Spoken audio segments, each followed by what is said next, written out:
네, 특별 강연 해주실 분은 애리조나 주립대학교 장민 교수님이십니다. 장민 교수님께서는 현재 애리조나 주립대학교 교수로 재직 중이시면서 분석화학, 환경화학, 환경 독성 및 안정성 평가 등 첨단 분석 기술을 기반으로 한 화학 및 환경 분야에서 활발히 연구와 교육을 수행하고 계십니다. 큰 박수로 장민 교수님을 모시겠습니다. 안녕하세요, 장민이라고 합니다. 제가 따뜻한 곳에 있다가 여기 와가지고 지금 감기를 걸렸는데 목소리가 좀 이상하더라도 좀 양해해 주시길 부탁드리겠습니다.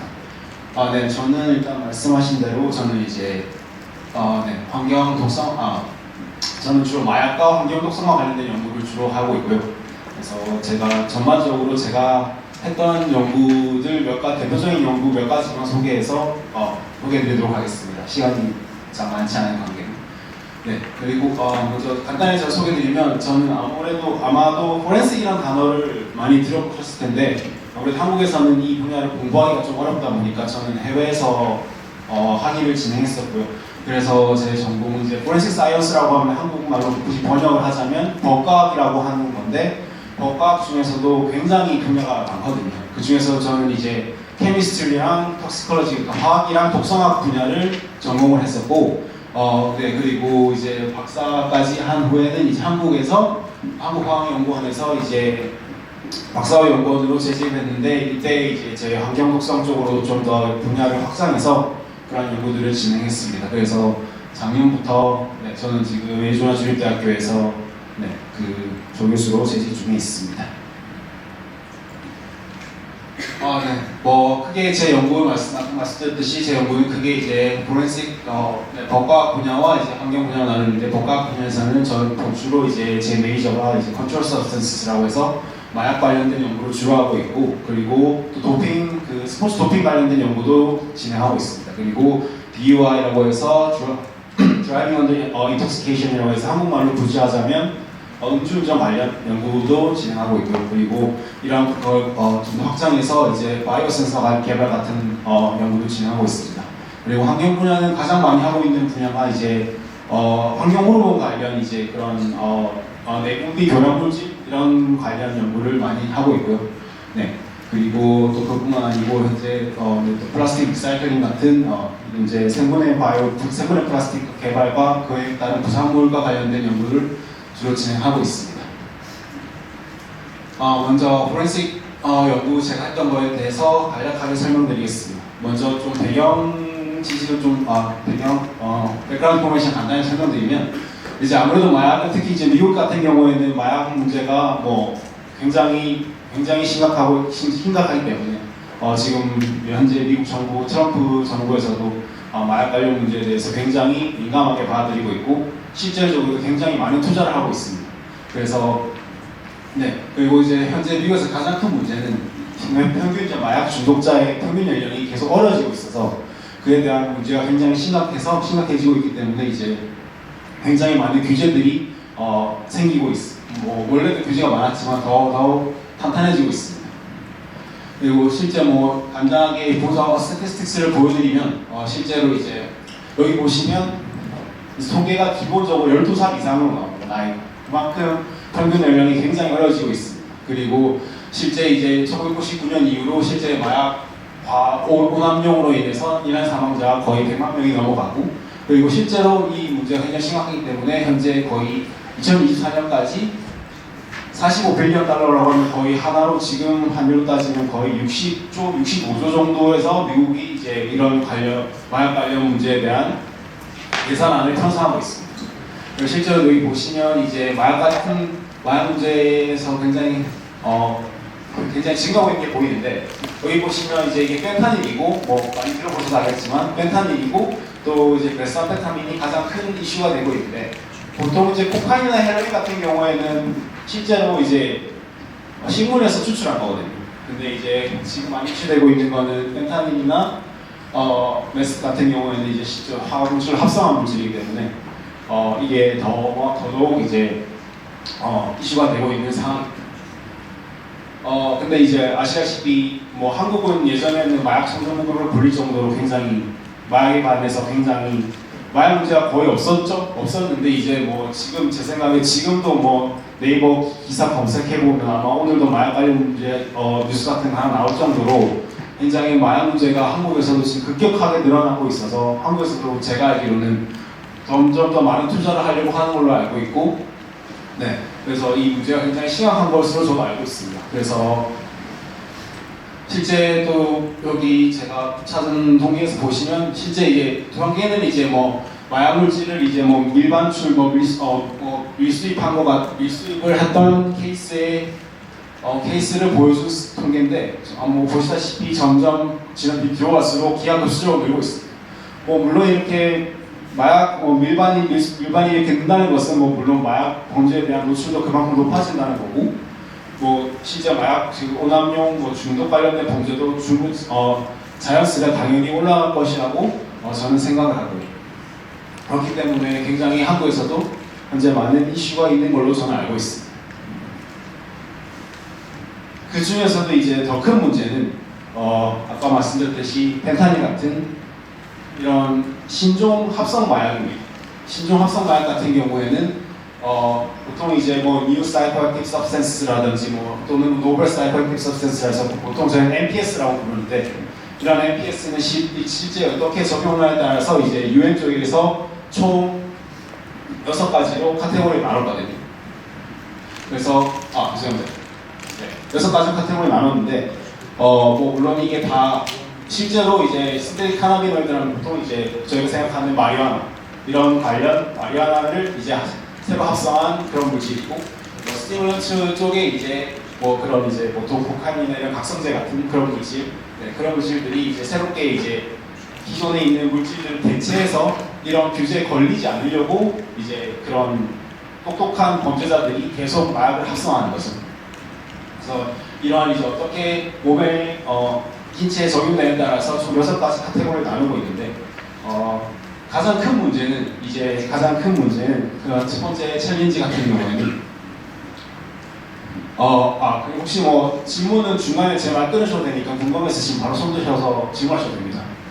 일단 NPS의 가장 큰 문제는 이제 펜타닐 같은 경우에 예를 들면 펜타닐도 원래 마약이 아니었거든요. 원래 진통 목적으로 만든 물질이고 근데 이제 점점 이게 더 마약 효과가 나타나는 걸 알면서 펜타닐도 이렇게 NPS로 적용이 된 거고요. 이게 가장 보통 그렇고, 또 두 번째로는 이제 똑똑한 범죄자들이 보통 이제 마약 같은 경우에 구조를 조금씩 바꾸거든요. 구조를 조금씩 바꾸게 되면 어떤 마약을 검출할 수 있는 우리 방법을 이미 경찰 쪽이라든지 뭐 국가수 쪽에서 이미 만들어놨는데 구조를 바꿈으로써 그걸 검출을 못하게 만드는 거예요. 그렇게 되면 근데 이 효과는 또 그대로 비슷한데 검출이 안 되니까 이 물질이 마약인지 아닌지 결정을 내릴 수가 없어요. 뭐 결정을 내릴 수가 없다 보니 당연히 이 물질은 여전히 합법적으로 되는 거죠. 그래서 실제로 이제 미국에서는 보통 리갈 하이라고 부르는데, 뭐 하이라는 뜻이 보통 이제 진짜 뭐 유포리아 같은 이제 마약을 하게 되면 이제 기분이 좋아지는 이런 뜻을 나타내는데, 이제 말 그대로 합법적으로 마약을 할 수 있는 거예요. 그래서 실제로 미국 법에도 적용되지도 않고 만드는 것도 합법이고 분발하는 것도 합법이고 그리고 파는 것도 합법이고 그리고 사용하는 것도 합법이고 아무런 규제가 없기 때문에 이러한 신종마약, 이런 NPS 같은 것들이 굉장히 이슈가 많이 되고 있고, 또 그래도 가장 큰 문제 중에 하나가 이제 기존에 알려져 있던 코카인이나 헤로인 같은 기존에 오래전부터 알려있던 마약 같은 경우에는 이제 그런 독성 연구가 많이 되어 있어서 얼마큼 복용이 되는 게 치사량이 얼마인지 이런 정보가 많이 나와 있는데, 언제 이런 NPS 같은 경우에는 그런 정보가 전혀 없어요. 그래서 마약 중독자들 같은 경우에는 그냥 솔직히 보통 흰가루라고 하면 그냥 다 빨아들이고 보니까 이게 위험한지 안 위험한지를 알 수가 없는데, 실제로 이제 조금의 과학 구조가 바뀐 것만으로도 이런 독성 연구를 하게 되면 치사율이라는 게 완전히 달라지거든요.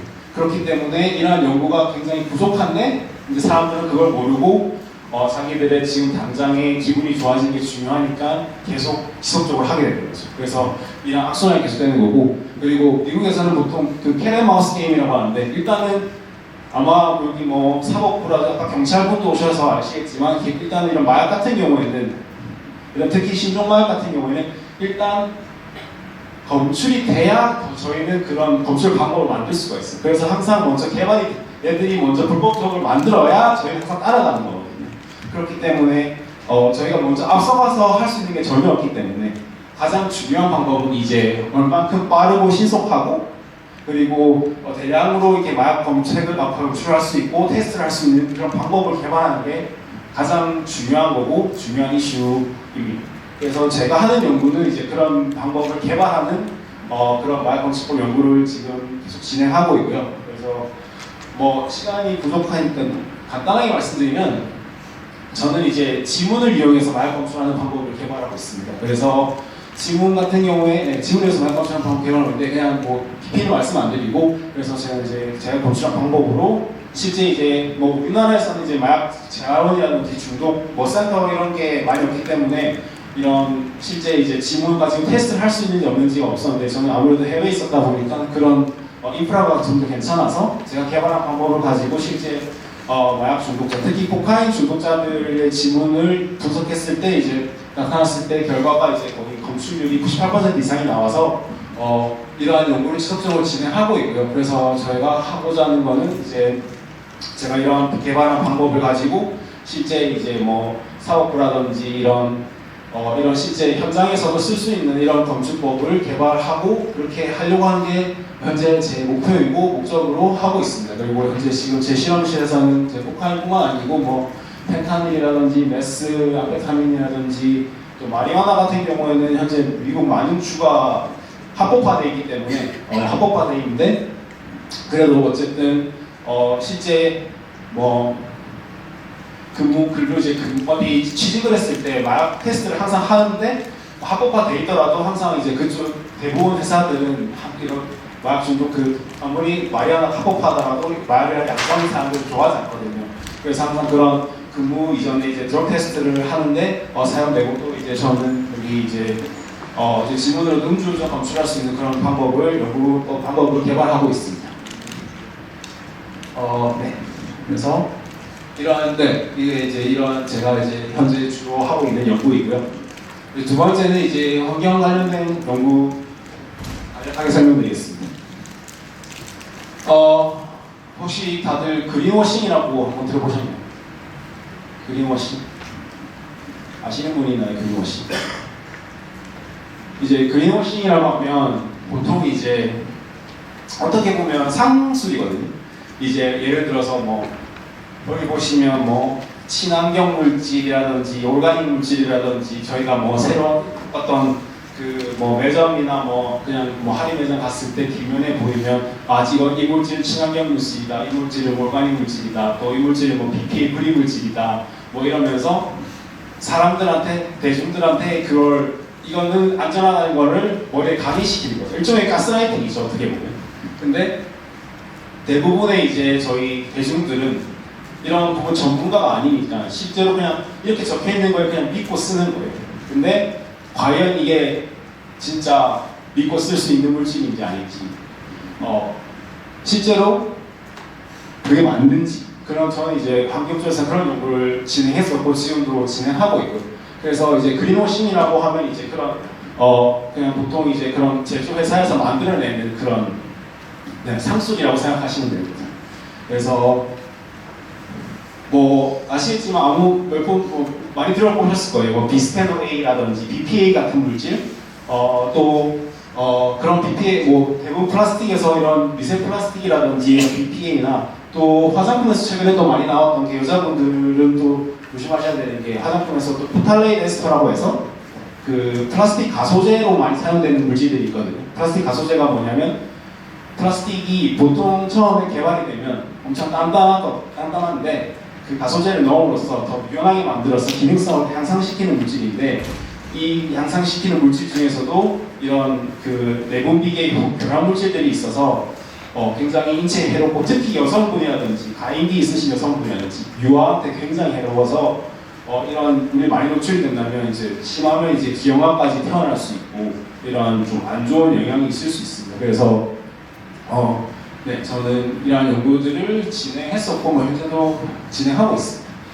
그래서 뭐 제 논문, 제 연구했던 걸 간략하게 몇 가지 설명드리면, 영수증 종이로 많이 받으시잖아요. 근데 영수증 뒤에 보시면 BPA 프리 영수증이라고 많이 적혀 있거든요.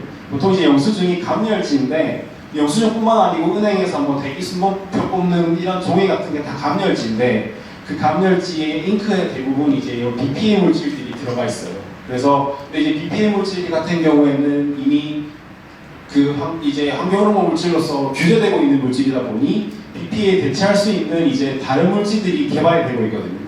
근데 이제 그 중에서 이제 영수증에 지금 혹시 영수증 가지고 있으신 분들 있는지 모르겠지만 뒷면에 보면 이제 BPA 프리라고 이렇게 적혀 있는 영수증이 분명히 있는데, 제가 이제 이런 영수증을 모아서 실제로 분석했을 때 BPA 말고 이제 BPA 대체 물질 중 하나인 BPS라는 물질들이 검출이 됐습니다.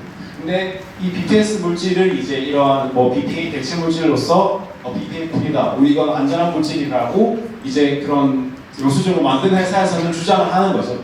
하지만 실제로 이 BPS에 관련된 독성 테스트가 그런 논문이나 이런 연구가 진행된 적도 없고 제가 알려진 적도 없는데 이게 어떻게 안전한지 알 수 있는지는 저희는 전혀 알 수 없으니까 저는 이제 이런 관련 연구를 진행했습니다. 그래서 어떻게 한 거냐면 실제 이제 영수증을 BPA 프리에 적혀 있는 영수증을 이제 직접 만져가지고 20초 동안 만져서 얼마만큼의 BPA 물질이 손의 피부에 옮겨지는지, 그리고 그 옮겨지는 양이 실제 독성이 있는지 없는지에 대한 테스트를 진행했는데, 물론 실제로 저희가 사람이다 보니 실제 인체한테 하는 게 제일 좋겠지만 최소한 이제 포유류한테 하면 좋겠지만 그건 여건상 불가능해 있고, 그래서 가장 쉽고 이제 간편하게 사용할 수 있는 독성 테스트가 이제 물벼룩 독성 테스트인데, 그 이제 실제로 이제 실제 만졌을 때 평균치가 20에서 40 마이크로그램 정도의 BPS 물질이 검출이 됐었거든요. 근데 이 BPS 검출됐을 때, 근데 실제 이 정도의 양을 이제 물벼룩으로 독성 테스트 진행했을 때 이제 물벼룩이 그냥 바로 다 죽었습니다. 물론 그래서 제가 항상 말씀드리는 게 종이 영수증 웬만하면 받지 마시고 그냥 영수증 준다고 하면 그냥 넣으러 하시고, 아니면 최대한 그냥 온라인 영수증으로 받으시길 항상 저는 당부를 드리고, 그래서 어쨌든 물론 이게 간접적인 독성 테스트 결과지만 실제로도 분명히 이게 계속적으로 몸에 쌓이다 보면 이런 물질도 계속 축적되는 물질이기 때문에 그래서 분명히 위험할 수 있다는 것을 알려준 연구이고요. 그리고 다음 거는 이제 그 애기들 슬라임 한창 이제 슬라임이 인기 있어가지고 애기들이 슬라임을 많이 가지고 놀았는데, 이 슬라임도 어떻게 보면 물렁물렁하지만 플라스틱 물질이거든요. 그래서 이 실제 슬라임 관련된 슬라임에서 얼마만큼의 그런 이제 실제 말씀드렸듯이 이제 플라스틱이 물렁물렁해지려면 이런 가소제가 들어가야 되는데, 앞서 말씀드린 것처럼 가소제가 들어가게 되면 가소제도 이런 호르몬 불균형을 일으킬 수 있는 물질들이 분명히 포함되어 있기 때문에 분명히 위험할 수 있는데, 특히 아기들이 많이 이용하면 더더욱 위험하기 때문에, 근데 이제 실제로 이제 제가 이제 구매를 해서 여러 가지 종류의 슬라임 같은 거를 구매를 해가지고 실제 제가 분석을 진행했었는데, 그 결과 DINCH라는 그 가소제 물질이 가장 많이 나왔습니다. DINCH가 이것도 이제 기존에 규제되고 있는 가소제 물질들을 대체할 수 있는 대체 물질이긴 한데, 이것도 똑같이 물벼룩 테스트를 진행했을 때 이 검출된 양의 DINCH가 물벼룩도 그냥 그대로 다 죽였습니다. 그래서 그만큼 이제 실제로 이제 이렇게 상용화가 된다면 분명히 이제 그 나름 독성 테스트를 다 진행해보긴 했겠지만 분명히 근데 이런 위험성이 있다는 것을 알려주고 싶은 그런 연구고요. 그래서 그리고 다음 거는 이거는 이제 제가 코로나 시기 때 했던 연구인데, 코로나 시기 때 한창 가장 중요했던 이제 이제 위생 개념이 손을 가장 많이 씻으라는 거고, 손 세정이 가장 중요하다는 게 코로나 때 이제 코로나를 예방하기 위한 가장 가장 유용하고 가장 좋은 방법이었는데, 실제 이제 손 세정제 같은 경우에 다 화학 전공하신 분이 있으신지 모르겠지만 손 세정제 같은 경우에는 들어가는 물질이 에탄올이나 아이소프로필 알코올이라고 해서 이 두 개만 들어가야 됩니다, 실제로. 근데 어떤 회사들은 메탄올을 사용하는 회사들이 있어요.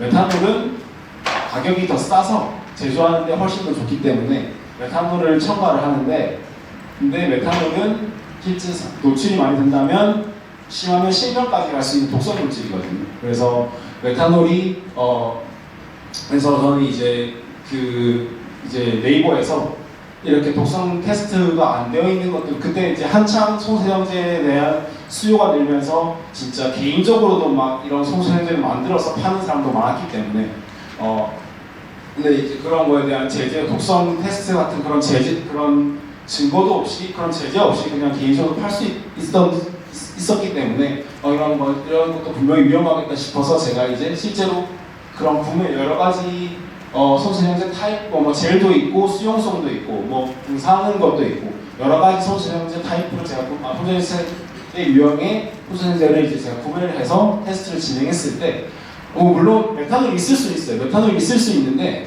여기 보시면 미국 FDA의 메탄올 함량 기준이 630ppm이거든요. 근데 뭐 물론 630ppm 이하로 쓰면 괜찮다고 이제 다 정하는 거죠. 근데 실제로 보시면 이제 여기 수용성 수용성 이제 소세정제 제가 구매했던 수용성 소세정제에서 메탄올 함량이 거의 1140ppm 정도가 나왔습니다. 물론 누군가는 630ppm에서 별로 많지는 않다 이렇게 얘기하겠지만 앞으로도 코로나 같은 다시 그런 바이러스들이 생길 줄은 모르는 일인데 이러한 물질도 분명히 이제 인체에 쌓이게 되면 분명히 인체에 악영향을 미칠 수 있기 때문에 굉장히 분명히 위험하다는 것을 알려준 연구고요. 혹시 몰라서 이제 실제 이게 얼마큼의 1139ppm이 얼마 정도인지를 좀 친근하게 보여주고자 실제 이제 실제 저희가 마시는 술도 분석을 했거든요. 이제 그냥 재밌게 들으시면 되는데 실제로 이제 증류주 같은 경우에는 증류주 같은 경우에는 당연히 메탄올 함량이 굉장히 적고 근데 이제 발효주 같은 와인이라든지 막걸리라든지 이런 거는 이제 발효가 되면서 메탄올이 생성이 되면서 메탄올 함량이 굉장히 실제로 보면 어떻게 보면 640 넘는 그 술들도 있거든요. 근데 이제 근데 이런 발효주 같은 걸 많이 드시면 수치 같은 거 많이 일어나는데 그게 다 이제 여기서 발효하면서 생긴 메탄올 때문에 수치가 많이 일어나는 거거든요.